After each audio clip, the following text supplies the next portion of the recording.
Hello students, तो कैसे हैं आप सभी लोग। एक बार फिर से स्वागत है आप लोगों का इस यूट्यूब चैनल पर।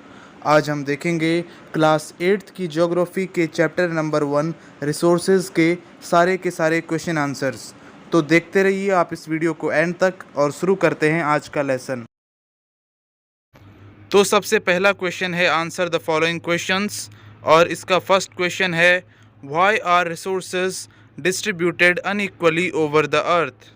यानी जो रिसोर्सेज हैं वो अर्थ में अनइक्वली डिस्ट्रीब्यूटेड क्यों हैं, यानी ऐसा क्यों है कि कहीं कोई रिसोर्सेज ज़्यादा हैं और कहीं कोई रिसोर्सेज कम हैं।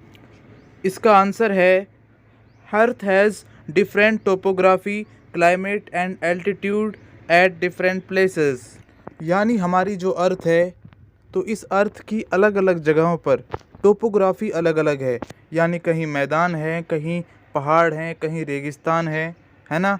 इसके साथ साथ अलग अलग जगहों का क्लाइमेट भी अलग अलग है, यानी मौसम भी अलग अलग है, और साथ साथ में एल्टीट्यूड यानी ऊंचाई भी अलग अलग है।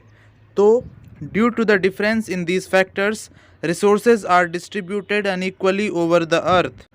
तो क्योंकि जो ये फैक्टर्स हैं, यानी जो टोपोग्राफी, क्लाइमेट और एल्टीट्यूड अर्थ में अलग अलग जगह पर अलग अलग हैं, इसीलिए जो है रिसोर्सेज के डिस्ट्रीब्यूशन में इतना ज़्यादा डिफरेंस देखने को मिलता है।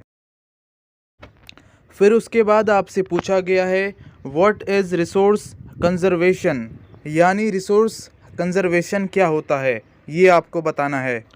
तो इसका आंसर आप इस तरह से लिखेंगे, using resources carefully and giving them time to get renewed is called resource conservation.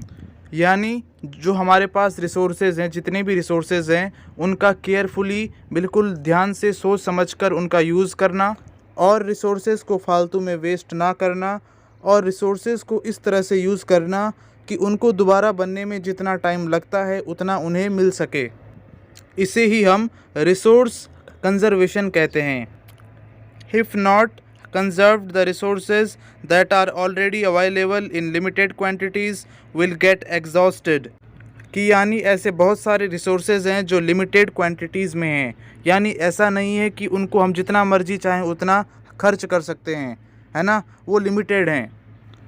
तो ऐसे रिसोर्सेज जो क्वांटिटी में लिमिटेड हैं, उनको अगर हम बचाएंगे नहीं, कंजर्व नहीं करेंगे, तो एक दिन ऐसा आएगा कि वो ख़त्म हो जाएंगे। फिर उसके बाद अगला क्वेश्चन है why are human resources important, यानी जो ह्यूमन रिसोर्सेज हैं वो इम्पोर्टेंट क्यों हैं। तो इसका आंसर होगा human resources are important because they can make the best use of nature to create more resources using their knowledge, skill and technology. यानी जो ह्यूमन है वो बहुत ज़्यादा इम्पोर्टेंट रिसोर्सेज हैं। ऐसा इसलिए है क्योंकि ह्यूमन ही वो है जो नेचर का बेस्ट यूज़ कर सकता है। नेचर से हमें जो कुछ भी मिलता है, ह्यूमन उसको दूसरे इम्पोर्टेंट रिसोर्सेज में बदल सकता है। ह्यूमन अपने नॉलेज, अपनी स्किल्स और अपनी टेक्नोलॉजी का यूज़ करके नेचर से हमें जो कुछ भी मिलता है उन सबको किसी और दूसरे इम्पोर्टेंट रिसोर्सेज में बदल सकता है। Education and health help in making humans a valuable resource. तो यहाँ पे ये बताया गया है कि जो ह्यूमन है वो इतना इम्पोर्टेंट रिसोर्स कैसे बन गया। वो बना अपनी एजुकेशन की वजह से और अपनी हेल्थ की वजह से। जिस इंसान की एजुकेशन जितनी अच्छी होगी, जिसकी हेल्थ जितनी अच्छी होगी, वो उतना ही वैल्यूएबल रिसोर्स होगा। फिर उसके बाद नेक्स्ट क्वेश्चन है व्हाट इज़ सस्टेनेबल डेवलपमेंट, मतलब सस्टेनेबल डेवलपमेंट क्या होता है। तो इसका आंसर है sustainable development means using resources wisely without damaging the environment and keeping in mind the need of future generations.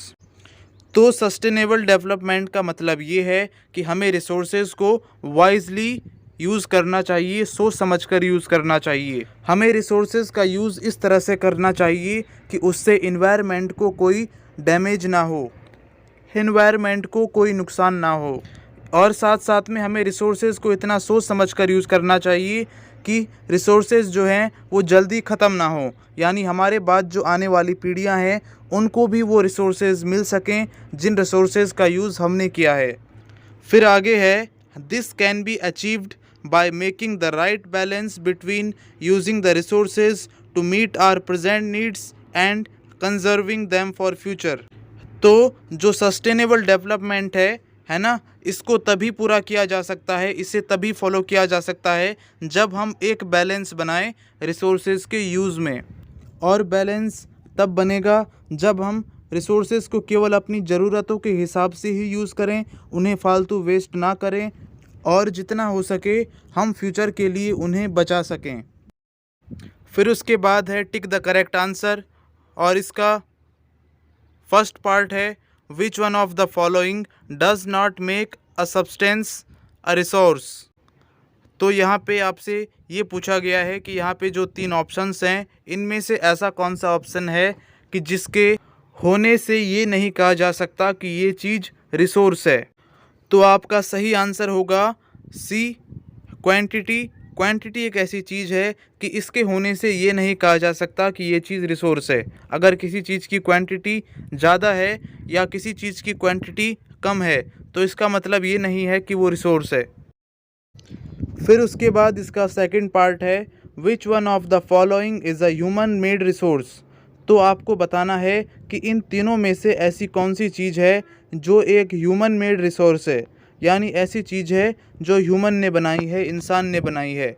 तो इसका आंसर होगा आपका पार्ट ए। ठीक है, तो ऑप्शन ए इसका आंसर है और ये है मेडिसिन्स टू ट्रीट कैंसर, यानी कैंसर को ठीक करने वाली दवाइयाँ, ये एक ह्यूमन मेड रिसोर्स है। फिर इसके बाद है टिक द करेक्ट ऑप्शन का पार्ट 3 और ये है कंप्लीट द स्टेटमेंट। तो यहाँ पे आपके लिए एक सेंटेंस लिखा हुआ है और उसे आपको कंप्लीट करना है सही ऑप्शन पे टिक करके। तो देखो ये है नॉन रिन्यूएबल रिसोर्सेज आर। तो नॉन रिन्यूएबल रिसोर्सेज क्या होते हैं? तो नॉन रिन्यूएबल रिसोर्सेज वो रिसोर्सेज होते हैं जो लिमिटेड हैं, तो इसलिए इसका सही आंसर होगा ए। ठीक है, दोज विच हैव लिमिटेड, यानी जो लिमिटेड क्वांटिटी में हैं। तो यहाँ पे ये चैप्टर हमारा हो जाता है फिनिश। और अगर आपको ये वीडियो अच्छा लगा तो इसे लाइक कर दीजिए, साथ में इस यूट्यूब चैनल को सब्सक्राइब कर दीजिए ताकि आने वाली फ्यूचर वीडियोस की नोटिफिकेशन आप लोगों को